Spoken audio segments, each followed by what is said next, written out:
41 ساڵ بەسەر ڕاگواستنی ناوچەی باڵەکایەتی لە باکووری ڕۆژهەڵاتی پارێزگای هەولێر تێدەپەڕێت کە ڕژێمی پێشووی بەعز تەواوی دانیشتوانەکەی بۆ کۆمەڵگا زۆرەملێکانی هەولێر و دهۆک و سلێمانی ڕاگواست و بەجارێک گوندەکان لەگەڵ زەوی تەخت کران و ئاوەدانیەک لە سنوورەکە نەما. تا ئێستا شوێنەواری ئەم ڕاگواستنە بەسەر ناوچەی باڵەکایەتی ماوەتەوە و گوندەکان وەکو پێویست ئاوەدان نەکرانەوە و زۆرێک لە گوندنشینان بۆ گوندەکانیان نەگەڕاونەتەوە. دیارە ناوچەی باڵەکایەتی بەهۆی ئەو هەڵکەتە جوگرافی کە هەیبووە شوێنێکی زۆر گرنگ بە بۆ شۆڕشە چەکداریەکانی گەلی کورد هەر بە درێژایی مێژوشەوە و چەندین حیزبی یان بڵێن شۆڕشی کوردی لێ لە هەڵگرساونەوە. ئەمەش بەدڵنیاوە بەبێ پاڵپشتی خەڵکی باڵەکایەتی و منتیقەکەی نەبووە کە لە هەر هەموو شۆڕشەکاندا پشتیوانێکی بەهێزی شۆڕشەکانی کورد بووینە و هەر ئەمە ژوای کردی کە قینێک لە دڵی دوژمنانی کورد دروستکات بەرامبەر خەڵکی ئەو ناوچەیە. ئەو قینەی دەسەڵاتی عراقی دەسەڵاتی ناوەند وای کردیا کە بە خراپترین شێوە خەڵکی ئەو ناوچەیە سزا بدات کە ئەویش ڕاگواستنی ئەو خەڵکی ئەو ناوچەیە بۆ بەگشتی بۆ سنوورەکانی تری بڵێن عراق.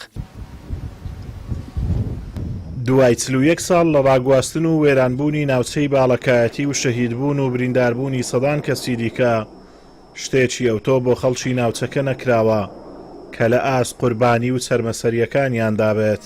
ئەگەر بین مەسەلەن باسی ئێمە وەک دانیشتوانی ناحیە قەسرێ بکەین تا ئێستامە ناو ئەو هەموو کوێستان و کانیا و ئاو شاخ و شێوانەدا کێشەی کەم ئاوین هەیە جگەلەوە وەک گەنجان کێشە یاریگا و شوێنی حەوانەوەی گەنجان و ئەنی لە ناحیەیەکی گەورە گوران تا ئێستامە پارکێکمانیە لەوەی خەڵک بتوانی ئیسراعەتی تێدا بکە یان مەسەلەن شوێنی پێویست نییە بۆی خەڵک تێدا بەعاسێتەوە. بە حکمەوەی پێشتر گوندەکان کاولکران تەخێنرانەوە ڕاگواستران ئەبینی ئێستاژ ئاسەواری ئەم ڕاگواستن و کاولکاریە بە بەشێکی زۆری گوندەکانەوە دانرێ. ئەگەرچی گوندەکان سەرچاوی بژێوی سەرچاوی بەرهەمێنانی خۆراک بەرهەمی سپیایی کشتتوکاڵن بەڵام بەپی پێویست ئاوەدان نەکرانەوە ئەمە جوای کردووە ڕۆژ بە ڕۆژ بەرە و چۆڵبوون بڕوات. شاڵابی ڕاگواستنی باڵەکایەتی بە چەند خۆناغێک دەستی پێکرد.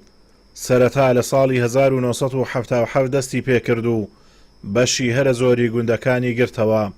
ساڵی 1970 ناحیەی سمێلان و دۆڵی ڕوستی گرتەوە.